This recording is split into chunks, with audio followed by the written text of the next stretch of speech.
What time is it? It's already February? Oh, shit. I slept in. Well, time to record a video.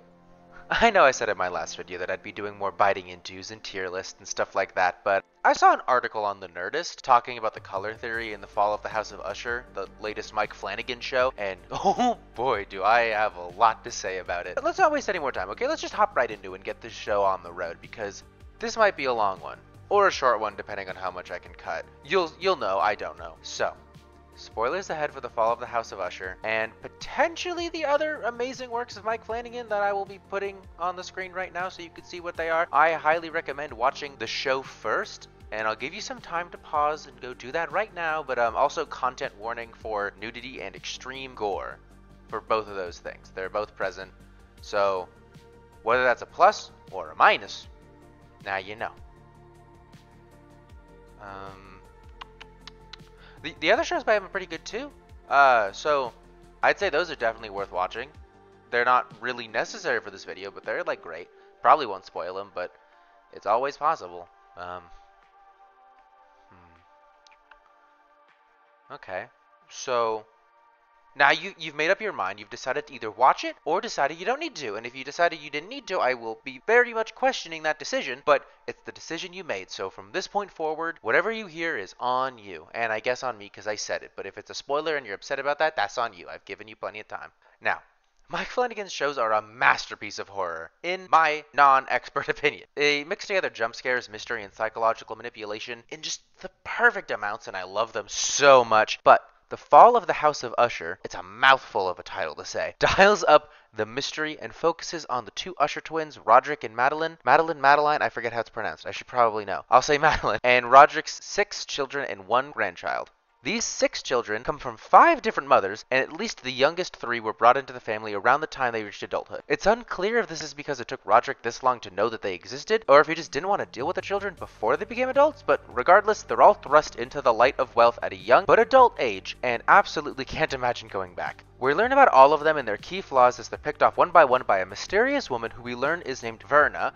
At the end of the show, it's revealed that a decision Roderick and Madeline made led to the end of their bloodline. I'll leave it there with the details so I can go into it a bit more later, but yeah, I'm not holding back on spoilers here, but don't worry, there's more to it than that. Each character gets an episode dedicated to themselves, titled after the Edgar Allan Poe story that they're based on. They also tend to have incredibly strong chromatic theming, meaning color theming, and coping mechanisms that all relate to one central theme, those being the 7 deadly sins. There's a lot of other themes, but that's the one I'm grabbing on today for this video. And normally I'd keep my opinions of this to myself because why is it important that I need to share? This isn't something I normally talk about. Don't I always talk about video games? Yes. But going back to that Nerdist article, it had some of the worst takes on all of the sins in my opinion, and it relies entirely on color theory, which is something that you cannot do because color theory is a tool and it's...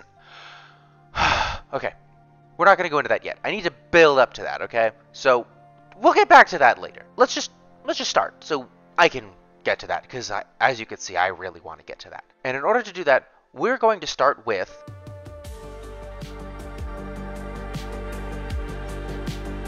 the first to die is the youngest of the siblings, Prospero Usher, also known as Perry. He is the individual that we spend the least amount of time with, but we still get to learn quite a bit about him. In the first episode, we see Perry trying to get his dad and his aunt to approve his business venture, a club for the highest in society. But he's not selling the seed. He's selling, and I quote, hedonism and privilege. Not to mention that in the second episode, and the episode of his death, we see him laying in a bed filled with naked men and women. That I cannot show, for obvious reasons.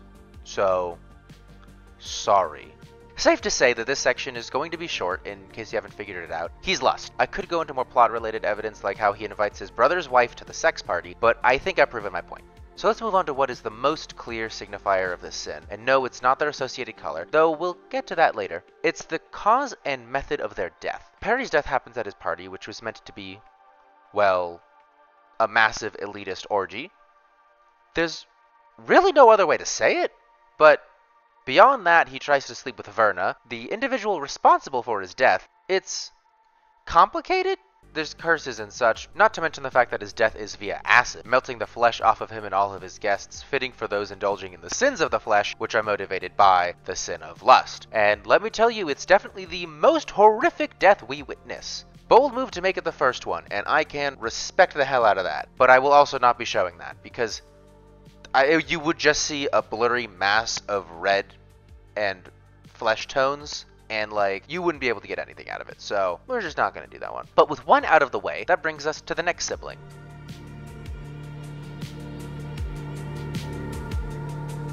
Camille is going to be harder than Perry, that's for sure. She's the smart sibling in the gossip, having dirt on every member of the family, even the mysterious lawyer character, played by Mark Hamill. Pretty good get. Why does she care so much about everyone? Is it because she's jealous? Envious?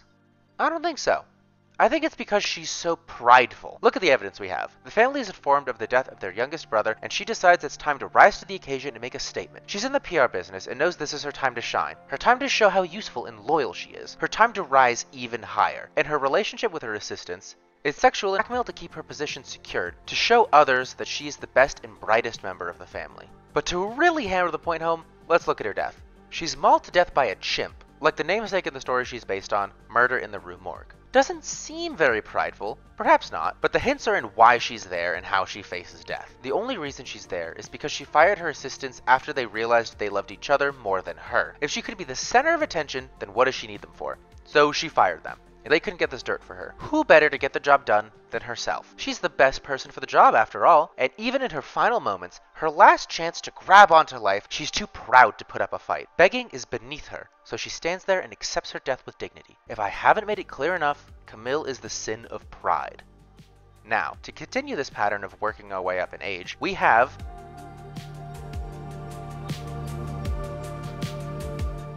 Napoleon, also known as Leo, is perhaps the most sympathetic of the Usher children. He's clearly the most beaten up about the deaths of both Perry and Camille, seemingly being the only one to truly grieve. As I said earlier, Camille dove back into her work after Perry's death, and the other two sisters just dive back into their work as well. Meanwhile, the other brother Frederick is too concerned with the potential infidelity of his suffering and dying wife to have even an ounce of pity for anyone else. This also leads Leo to become even more isolated after Perry dies. The only one who came to comfort him in the entire family was Camille, and now, only a handful of days later, she's gone too. So, where is a man to find solace? Well, in the open arms of drug abuse. And I mean, you can hardly blame him.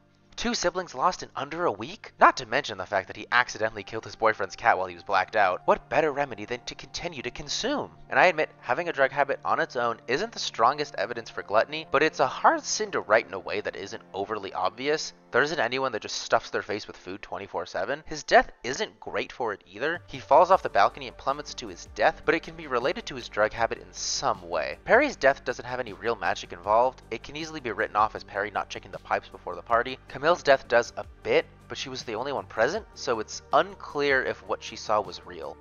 Then we come to Leo, whose death was witnessed by his partner. And while Leo believed he was locked in combat with a sneaky cat hiding in the walls, all his partner saw was a man who had lost his mind, hallucinating on the substances he was abusing. And if that still doesn't convince you, then, well, I'll just have to convince you even harder on the rest, and let you see that gluttony is really all that was left for poor old Leo. Now, on to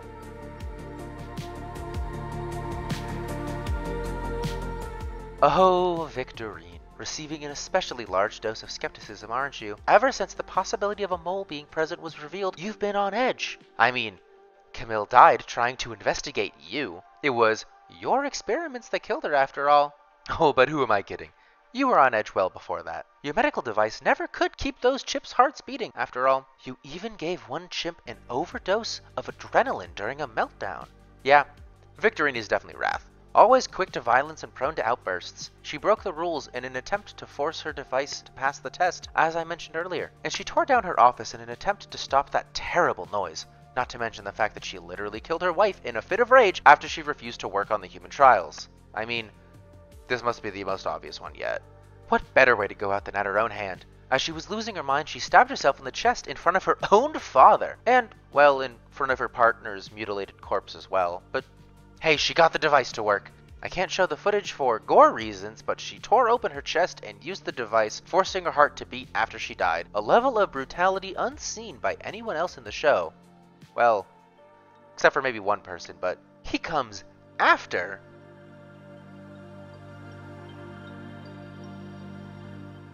Tamerlane, or Tammy, is the youngest legitimate child, daughter of Roderick's true love. At this point, we've gotten to see Tammy's reaction to the death of every sibling, all happening in just over a week. And her response? Keep working and indulging in her fantasies, which are incredibly relevant to the sin she represents. What she does is hire women who look just like her to come into her house and eat dinner with her husband, talk, and, well, her bedroom is full of mirrors for a reason. That's all I'll say. And later on, Verna, the same woman responsible for everything else in the show, is one of those women, and Tammy sees her everywhere, with her husband at work and in public, which is explicitly against the rules of their agreement, all while her husband refuses to admit it. She's jealous of this woman who can apparently connect with her husband more than she herself can. She even sees Verna take the stage in her place at the big company presentation. All this culminates in her death by 1,000 cuts when she sees Verna dressed as her, taunting her in every mirror in her house. She can't even see her own face anymore, only the face of a more charming, more beautiful woman looking back at her, taunting her. That could be her. That should be her. So she smashes every single mirror, getting cut with every blow until a large shard embeds itself in her throat, killing her. The death of an envious woman.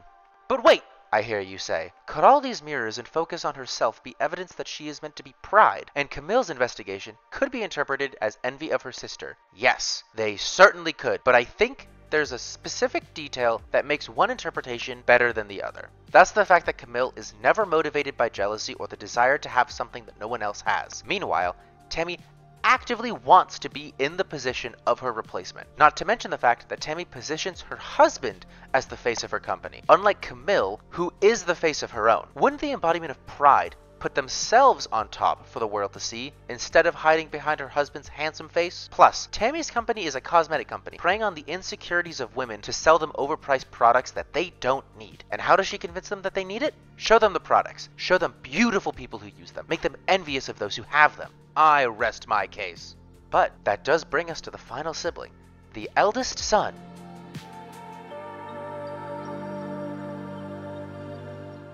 We're down to the last child. The eldest son, the Nepo baby himself, Frederick Usher, also known as Roderick Usher, because he never does anything for the family. In the second episode, he even emphasizes to Perry that they don't talk. Their lawyer, Arthur, does the talking. Throughout the show, we even see him slacking, bowling instead of doing important tasks, and even being partly responsible for Perry's death. He was tasked with demolishing the building that Perry threw his party in. You know, the one that got everyone killed? With acid? If he had done that years ago, instead of ignoring his responsibilities, it's possible Perry wouldn't have died. Okay, well, not really. There's still the curse present, but you get my point. There's really only 2 times he actually does anything in the show, and they are abusing his wife and dying. In regards to abusing his already in critical condition wife, he goes on a rant about how he never wanted to do this, but sometimes you need to be incredibly cruel once, so you never have to be again. That's right, part of the reason he's doing it is so that he doesn't have to work more consistently for respect. I can't, my arms don't move, but understand that I did use air quotations for the word respect there. And as for his death, he dies in an accident when he finally demolishes that cursed building. He inadvertently takes the paralytic drug he was giving his wife and is rendered fully conscious and fully capable of feeling everything, but unable to move as the building is destroyed around him. A Rube Goldberg machine of mishaps happens so that he is cut in half by a pendulum like in a James Bond movie, not moving a muscle. Even in death, he can't be bothered to make an effort. You could argue that's the drug's fault, and sure, perhaps.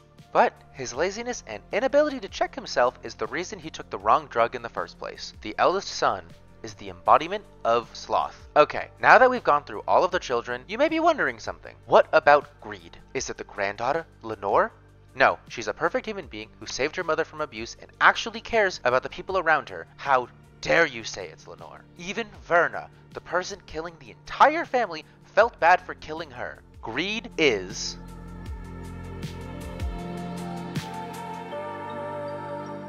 It's hinted at throughout the series, but in the final episode, we finally get to learn why this family has been dying so suddenly. Verna, who, I haven't mentioned this yet, but if you rearrange the letters in Verna, you get Raven, wrapping back into the Edgar Allan Poe theming, is a being who has been visiting the powerful and influential throughout at least modern history, offering each of them deals for their success. And she made a deal with Roderick and Madeline. They've been scheming to take over the company that their biological father was the head of, a pharmaceutical company that already stole Roderick's idea for, well, an opioid, so I guess they were never really on the best footing to start with, to be fair. And in the pursuit of this plan, Roderick screwed over a lawyer trying to expose corruption, lost his wife and first 2 children, and killed a man before meeting Verna in an attempt to make it rich. And don't think Madeline was innocent in all of this. She was planning this with Roderick, potentially for him, and had much more to do with the murder. But Verna knew about all of it, and she offered them a deal. They'd succeed. Not only that, but they would never be charged for any crimes they committed on the way to the top. And they wouldn't be penalized either. They'd be the richest family in the world, with one catch. Their bloodline ends with them.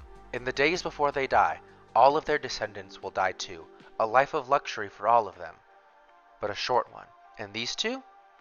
Well, they get to live a life longer than any Usher before them, or any Usher after them for that matter. Both of them signed the deal, sentencing their family to all of the deaths we witnessed throughout the show. To make it worse, Roderick uses the money he gained to buy back his children's affection once they hit adulthood. He steals them away from his ex-wife, a woman who truly believed there could be good in the world, that if you were kind and honest, you'd be repaid. In the process, he drove the best person who had ever entered his life to suicide. And he didn't change. But what about their deaths? Those tie back into the sins, right? Well, Roderick mummified his own sister and left her in the basement surrounded with their riches like the pharaohs of old he was so obsessed with. And how did he die? It's stated earlier that the twins were always meant to die together. So, Madeline breaks out of the basement and strangles him on the floor of his old home, which collapses around them. Brought down under the foundation of his own fortune, these 2 are the embodiment of greed.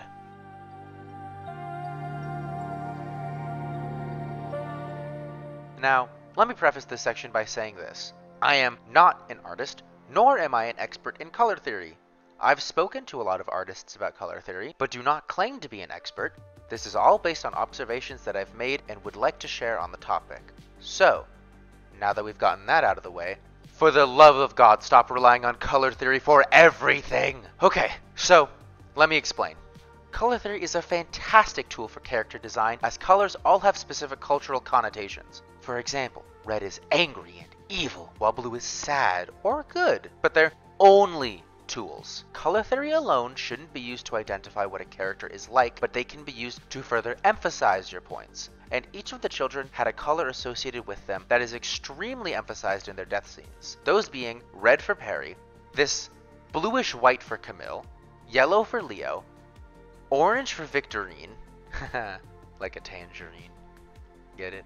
Green for Tammy, this stronger blue for Frederick, and then Roderick and Madeline are harder to parse, but I'd say purple for Madeline and black for Roderick, which conflicts a bit since Lenore, the granddaughter, is definitely meant to be the color black, but Roderick is always in suits, so I don't know what you want from me here, okay? Based on these colors alone, you could certainly get the wrong idea, like the Nerdist article I mentioned earlier got. So let me go through this. Okay, Prospero is red, so he must be Wrath. And yeah, he gets angry, but he's also constantly surrounded by naked people and invited his sister-in-law along to an orgy. So I think the lust is a bit stronger with this one. And hey, would you look at that? You can make red work for lust, as it's a very provocative and confident color. Think about the girl in the red dress archetype like from The Matrix or Ada Wong from Resident Evil. This is what I mean by it being a tool, not the determining factor. But let's go through some more, shall we? They gave Camille the color white and didn't associate it with a sin. But they say she could also be a baby blue and associate that with sloth. Sloth? For Camille, the hard-working go-getter, using said work as a coping mechanism for her grief. Sure, she may not be diving in as hard as Tammy or Victorine, but she still offers to be the one to give the press statement about Perry's death, which is a lot more than the embodiment of sloth would give. I'm sure her color was meant to be white, but blue hues were added to make it feel more natural in the scene and less jarring. And you know what white symbolizes? Purity, perfection, traits someone full of pride would likely see in themselves. Despite colors like purple or gold being more directly associated with the sin of pride, the color of white can still be used to show that a flawed character sees themselves as better than they are, or at least wants to put forth that image, hence pride. Yellow for Leo. They gave him greed, and sure, it fits, but it doesn't fit any better than any other member of the family, and certainly doesn't fit as well as the twins, Roderick and Madeline, who sold away their family and their legacy all in the sake of greed. It doesn't fit gluttony super well either. Orange would? Orange is often associated with gluttony, but orange is already being used for someone else, and this darker shade of yellow is a good second bet. Could also be related to honey maybe, but that's a bit of a wild stretch if we're being honest. Speaking of orange, we have Victorine. Because of the orange, they gave her gluttony. They didn't even try and justify this one in the article because they really can't.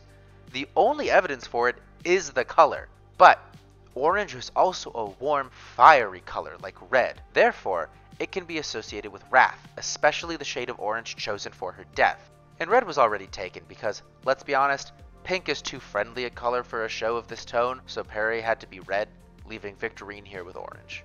Then Tammy gets good old green, and they got this one right. Sure, it's the most obvious one, being green with envy and such. Even Dr. Seuss got this one right with the Grinch. But hey, 1 out of 7 isn't too bad, or, well... Anyways, that gives Frederick the classic blue, and after they already said that baby blue stood for sloth. Now, it's not too much of a leap to give that same meaning to a normal shade of blue, now is it? Well, apparently it is, as they said blue represents lust. I have one question. Where? Not pink or red, but blue? I don't know, maybe there is evidence out there of that association somewhere, but I don't make that association at least. And also, we're talking about the man who was so bad at satisfying his own wife that she snuck off to an orgy with her brother-in-law. And he's supposed to be lust? But they do try and save themselves with this one. They say it could also be a shade of violet, giving him the sin of pride. Sure, that's better. He's the firstborn after all. But we're talking about the guy who, as I mentioned earlier, said that he doesn't do the talking, their lawyer does. Not very like the sin of pride to give up the spotlight now, is it? And the article gives Lenore the color black, and doesn't give her a sin associated with it, because as I said, she is a perfect angel, lacking in any sins. It doesn't give anything for Roderick or Madeline, and, you know, that's fair. I'm not as confident in their color associations as well. You could do a whole video on what all of these colors mean and represent within these characters outside of sins entirely. But I don't have that time, and that's not the point of this video. This video is about which sins they represent and why you can't blindly trust color theory without backing up your evidence in your high school paper. Or your published article, I guess, either. This video wasn't made to rip into the article writer either. It's more so that article was the straw that broke the camel's back than anything else. People make this mistake all the time. And again, color theory is a very useful tool. It can be great for character design or setting a scene.